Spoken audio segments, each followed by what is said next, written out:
ndazouya muna December muno kusvika imba yakapwanya basi. Imba yapwanywa sei ikazi mamuka wakayapwanya akapwanya imba. Sabhuku ari kuzviziva here sabhuku ari kuti sabhuku handisi kuzviziva kuti imba yakapwanya. Ishe ari kuzviziva here ishe ari kuti ini handisi kuzviziva kuti imba yakapwanya. Asi imba yakapwanya. Izvozvi imba yangu iri pasi zvese zviri papacho zvakabuda ipapo. Marata acho zvese madhoframe zvese zvakangoungana zviri pasi. Saka imimi munoda kushaya kuti muti ine illegal act handisi inzi illegal. Hazvidi bo chekutotanga chamakaita chiri illegal. You acted in contempt of court. Kana kari kekutanga kusvika pano baya subscribe wotekenya kabhero ako kuti usazopotsane nezvitsva iwe. Kunashe Studios, real life stories pajekerere pachena zvisina tsvete. Disclaimer: the views and opinions expressed by Kunish Studios are those of the authors and contributors and do not reflect the official policy or position. We disclaim liability for damages, losses, or expenses arising from use of our content. Copyright 2025 Kunish Studios. Akundo pamunenda kurima. Baba paenda kwakurima kuminda kwako. Warima kuminda kwako ya kwakusaumba imba yawe ikoko kuminda kwako kwakugara 83. Baba wakazoshaya 90 kubva kwashayika baba hawatsisipa. Watasala chisuwana. Tasala tiripo wana mukoma wakasala chigara ipapo nevamwe vazukuru vanogara kushapedu vakanaka naka. 2006 mukoma akatanga kunisana namwamuka. Mwamuka anoti azi nzvimbo iyi nzvimbo yangu. Uyu mukoma anoti nzvimbo ndiyako sei panapa ndipo baba wedu. Ndipadza baba wedu una matongo baba wedu aya. Kubva tichigara panapa isusu hatinongozwa nezvakumwa. Saka unoti panapa ndipo sei. Nyaya yabva yanetsa yobva yaenda kwamambo kwashi ishe unobva ati nyaya iyi mwamuka iwo hatisi kukuziva munhu watinoziva panzvimbo iyi munyamugumuka iwo mwamuka sei kuti nzvimbo ndeyako waona nzvimbo kuno kumwamuka yobva yatongwa yakadaro indobva ndatofunga kuti yapera mukoma wayawo wakazoshaya wakanga wari ipapo bva washaya ndobva ndasarawo ndini ndiripo tiri kungowaka musha wedu na wakaimba yangu 3 rooms house ndipo yakapfirirwa zvese yakapera tobva tati mwana chigara nemwana wangu anga achigara ipapo obva agara inini une ndiri basa ndazouya muna December muno kusvika imba yakapwanya basa imba yapwanywa sei ikazi mamuka wakayapwanya akapwanya imba sei akadaro kuti nzvimbo ndiyangu sabhuku ari kuzviziva here sabhuku handisi kuzviziva kuti imba yakapwanya ishe ari kuzviziva here ishe ari kuti inini handisi kuzviziva kuti imba yakapwanya asi imba yakapwanya. Alright. Saka ndindo pandakasimuka nenyaya yangu ndikauya kuno kwamambo kutanga. Ndibatsirewo nyaya yangu namwamuka. Izvozvi imba yangu iri pasi zvese zviri papacho zvakabuda ipapo. Marata acho zvese madhoframe zvese zvakangoungana zviri pasi. Ndiyo nyaya ndakauya nayo kuno kwamambo kutanga. Ndibatsirwewo panyaya yangu namwamuka. Ndamira pamberi pedera mambo kutasa. Yesu ndio shukrani. Ndio pachabatwa nemoto. Mwara libatsiro. Zvaarikutaura ndozvizwa handi pamusoro changamiri zita ndiani nezvezvikuita mwamuka odo nyaya yatakatongwa kwamamutasa kuti kawini akapikidza takanchitongana naJoel iye akawapo asi akaramba kuuya kudare kwacho aiti Joel iwe mirira saka Joel ndiye taimira naye Joel akaenda kumangara pamutare akabva aziya aiwa kumangari kunoba kuti kwa DC kune court wangotonga iko ndio wangotonga kuti kuno kwa kutare saka enda kumangari kwa DC wakabva enda kumangara kwa DC ndikawina futi mhosva yayo kwa magistrate. Saka ndozondishamisa kuti vakuramba uchingotenderedzana nenini wachitotenderedzana nenini voita vatatu zvipapane ungozi bhenda wacho wakati wakaisapo wacho anga utotema miti mumunda mangu moyo nekutorima ipapo ndakasvika ndikamurambidza kuti ufanira kutongoda rumba akati ndindazve gara panapa usizigara ipapo nani inipa papo ndakapuwa naishineve izimba ishinengwe aisiri kupuwa kwanyamuraba ukonyambumura unogara mubhuku ramauya ndiye sabhuku saka vakazoiswamo ndianani zvikazi ndo zvindikoziva ngoi ndakaizokutaurirawo inini kana wakataurirwa saka wakatausari zviri zvo ibvamo wakaramba kubva svikira ndakaenda kuimangara ukoti kwamejasi akadaidzwa akaenda akabva azi no zvoruita izvozvo ngezvokufungidzira hazvisi zvine chokwadi nekuti wakanga ari panyaya yacho yendijoyo nyaya yacho ikabva kwamutasa ikauya kuno koti kwamajistrate mwamuka futi akandowina nhasi unoiwo wakupindawo kuti wachingani hazviteti zvinoizvozvo akabvapo judgment yekuti izvo haufaniri kunga uchisenza ipapo kana kutema miti ipapo kwe12 months kusvikira taona mwamuka zvaari kuti iye nyaya yake wakamangara kwagageni zvokwazvo manyaya yangu ndakamangara kwegageni ikazi enda kubhadhara mari ndikabhadhara mari ingona muta 10,000 ari mabondi zobvapo zvikazi yasara mari ingona inoita ma 300 user ndikaenda kubhadhara mari yacho 300 user musi wa 6 October ndikabva ndapuwa tsamba yekuzi chienda namajistrate wopowe kwagageni ndikapowa kwagageni wacho wakabva waenda kuchotopwanya imba yacho ndapedza mari yacho inoita 450 user yaidikana yacho handi ndakapwanya pai wekwagageni wakapwanya mapepa acho ndinawo aripo apo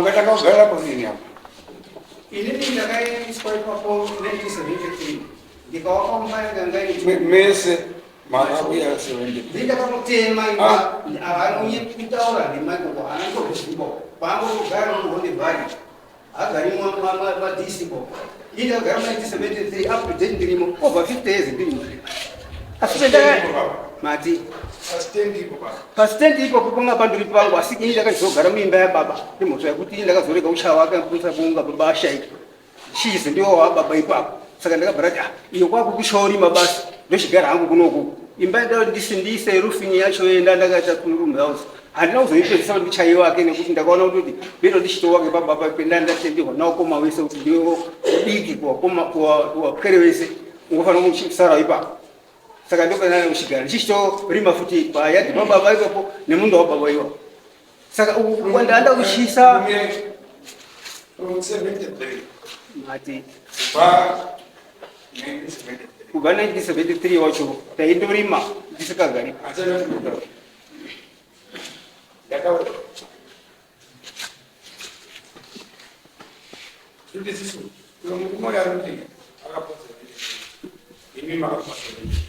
ndogorera yavanhu pakanyamukwarara kuna sabhuku maonya nasabhuku newengo handiti ona chizovapiwa ndikune dzimba minda iri kwaiyeka handiti muti akatanga kuwakwa panzvimbo iyi ngewani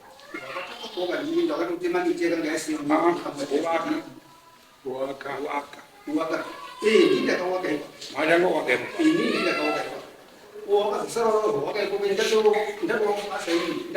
wakaikowaka payadhibengi pamusoro pedzimwe wakabvisa dzenyu wakatoputsa yangu here ngaisati ine denga iya pachichitoto wakagota here kana ndokatotutsirawo here yakova ndichazivi ndindatoti kubasa ndomazvakatichiwaka ozibondero zvakonabva ndaendeswa kuchirezi kowakadhemu kwezitoko mukosi ndope ndakasvika inini vanhu vautogara pamunda pangu sei Right, it's okay.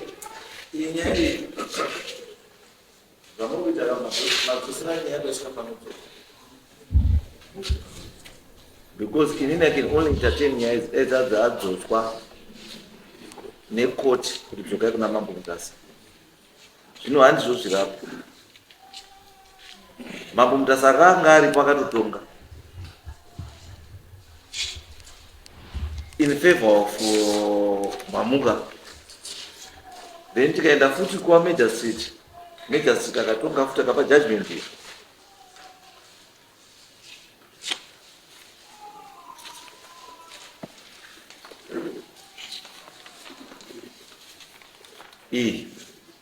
Musi wa 6 November 2020, the appeal by Joel Nyamugumura is hereby dismissed. 2. Judgment granted by Chief Mutasa dated 26/9/2020 is hereby upheld. 3. The appellant is ordered to pay costs on ordinary scale. Do judgment the Major Street. Then what you are supposed to do after the judgment they are, you are supposed to appeal. You are supposed to appeal to High Court. And might appeal to High Court. High Court yo pochi see that. Saka imi makapila ere kwa High Court against judgment ya Major Street.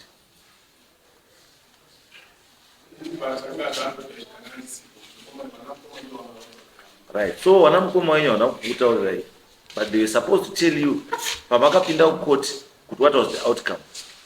Uzoesa wanga suppose wakakuta utaenda ku court tajgiwa nyaya anditi ku court. Tazia pass paid, let's appeal kwa High Court.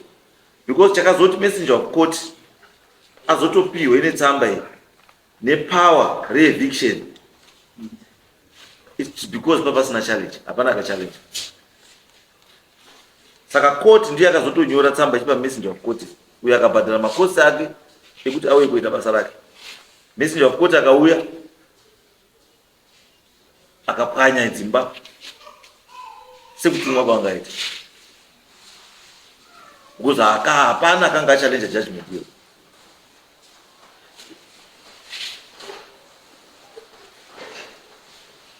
And mwana wa mimi akata nyanya. Saka kwa yaitoli andidi. Ya kutoti kama mimi anything cha muda utofunga about this case. Okay. You go up. Amchadzo kumashule. Because Mambo Mutasa attachment ilipo. The judgment. It has land belongs to Victor Mwamuka. And the judgment yakapiwa msa 26/09/2020. And amnako appeal. Makapila against this judgment ya mama ndio ya dismisswa kubi kwa Major Street musi wa 26/09/2020. So it means that must now kufara futhi mayirama musikidza chi mapomo muenda kwa High Court. Yes. Yeah. Ndinoitwa Brenda Nyamugumura. Nyaya yamataura ndainzwa kuti munofanirwa kuenda kwa High Court ndazvinzwisisa. Asi ndine nyaya ndandoti mundibatsiro ndiyo. Nekuti nzvimbo iri kunzi ndeya Maonyana Newengo. Inzvimbo yamakomba. Ndemuridzi wenzvimbo iyoyo. Irinzi Maonyana Newengo. Nzvimbo ndeya makomba. Saka inini sekugara samai wangu wanga wakaroorwa pamuchai papa. Ndopinda kangonzi wabereki ndobakwa baba ndichibarwa 1989 ndopinda kaberekerwa pamuchai papa. Ndikadzoka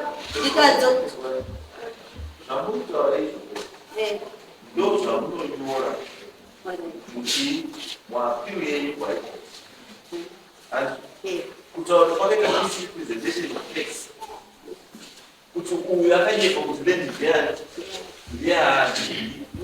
yes riyani izvozvo zvese izvo zvinobatsira manje. Inini zvina ndakaita panzvimbo apa sekugara kwendakaita gore ne3 months ndiri ipapo ndandakatema ndikarima saka nditone zvimwe zvinhu zvatoibva zvimwe hasati zvaibva saka semutembo manje.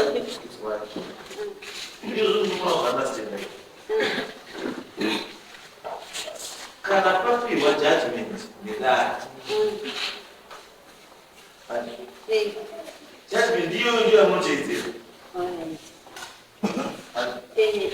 because imi makatomiswa kurima handi because makataurwa kudza pasi pari penyu handi asi imi ndobva maprocida kuenda kurama muchiita sei muchinorima handisi saka kana mauda kuti imi dare richiti imi horai zvamakarima zvezvikohwa henyu ita henyu zvakuti dare chinhu chiri wrong dare raakuti iyo chiri right. Your farming activities were illegal handisi saka imimi muda kushaya kuti muti ene illegal act handisi inzi iri legal hazviiti because chekutotanga chamakaita chiri illegal you acted in contempt of court kuti court yakakutora kuti hapasi penyu ibvai handisi ndobva maenda korima kutorima kuko makaita ikuku imhosva kucourt yecontempt of court makazvidza dare then mazvidza dare maakuti aiwa tine magwere edu arimo tinobhadhura magwere edu aiwa kana makubhadhura magwere enyuka it means kuti mune right unge muripa Nanganduka kuti seiwo sekuhina kwakaita nyaya yawoka ndanganduka kuti titoni watondibatsiro pakuti pazvinhu zvendakandari mapeo ukazondikanyira nemba musi wa December ndaikumbira kuti ndikwanise kubvisa zvinhu zvangu zviripo chachikumbiro handisi kuti zvamutaura zviri ronga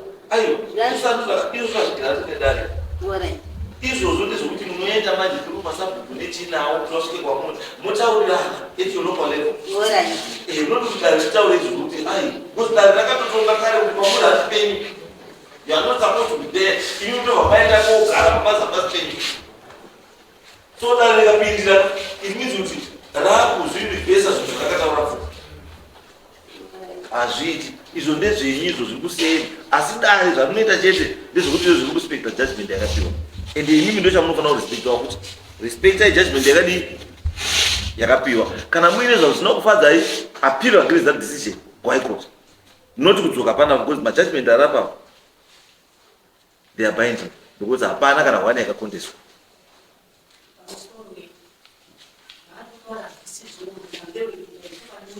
aiwa kani kuya